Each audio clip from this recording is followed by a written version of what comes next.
मुअज़्ज़िज़ तलबा व तालिबात अस्सलामु अलैकुम।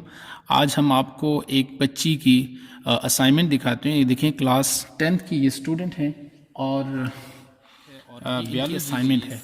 आप इनकी असाइनमेंट लिखने का तरीक़ाकार देखें। ये वो बच्ची हैं कि जिन्होंने 9th में बोर्ड में तीसरी पोजीशन हासिल की थी।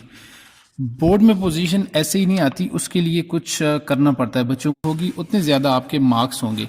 आपने उसके लिए जितनी ज़्यादा आसानियाँ पैदा करनी उतने अच्छे आपके मार्क्स होंगे। तो अब यहाँ पे देखें इस बच्ची ने, ये इसके शॉर्ट MCQs हैं। ये आप यहाँ पे देखें तो ये MCQs हैं, ठीक है।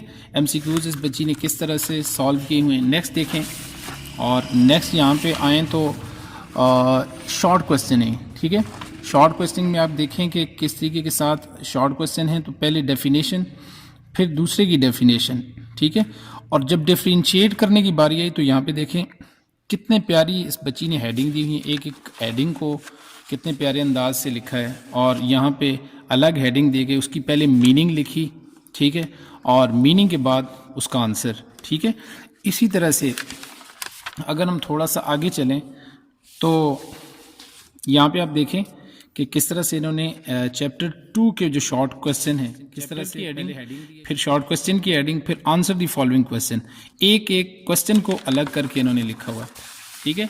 यहाँ पे देखें ये क्वेश्चन नंबर 2, सारी हेडिंग प्रॉपर दी हुई है, ठीक है। पहले डेफिनेशन, फिर उसकी थोड़ी सी एक्सप्लेनेशन, उसकी फिर कॉजेस, ठीक है। और यहाँ पे देखें ये वाला इंपॉर्टेंट क्वेश्चन, यहाँ पे उन्होंने ये 3 चीज़ों को डिफ्रेंशिएट करना था। उन्होंने अलग अलग उसकी जितनी भी टाइप्स हैं वो सारे उनके फीचर्स और उनको इतने प्यारे अंदाज से डिफ्रेंशिएट किया है।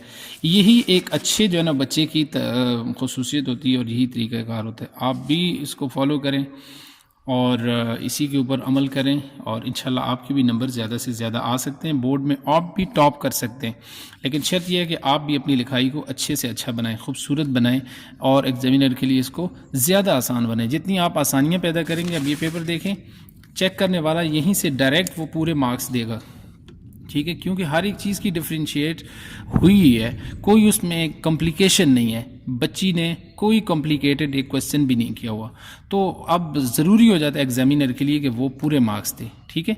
तो उम्मीद है आप भी इस ट्रिक को फॉलो करें और इंशाल्लाह आपके भी अच्छे से अच्छे मार्क्स आएंगे।